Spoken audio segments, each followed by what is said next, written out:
If you have faith and do not doubt, not only can you wither trees, you can tell that mountain to go jump in the sea, and it will be done. Very similar to what Jesus says in Matthew 17, by the way. If you have faith the size of a mustard seed, you can say to this mountain, go, and it must leave. So let me ask you a question. Can God really do that? Can God really uproot a mountain and throw it into the ocean? Is he capable? I'm just curious if you think he is. Is that what Jesus is talking about? No, not literally.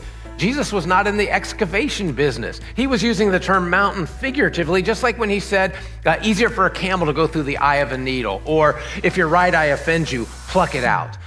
Neither Jesus nor himself ever removed a physical geographical mountain by prayer. He could have. Make no mistake, do not hear what I'm not saying. He could have. He's God. He could have done it, but he did not ever, to our knowledge, which makes me wonder what it is he's talking about then. I would add to this, many people have prayed with passionate faith that something may or may not happen, that something would be given, or that someone would be spared, maybe from death. And in the literal sense of those words of their prayer and the intent of their heart, that prayer was not answered. But, well, it wasn't answered the way they wanted. Let me say it that way.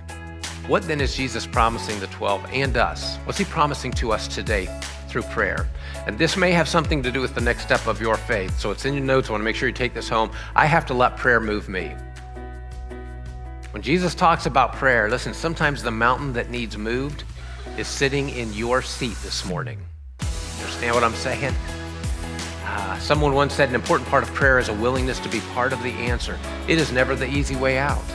Prayer is never meant to be about pushing things on God for him to do for us.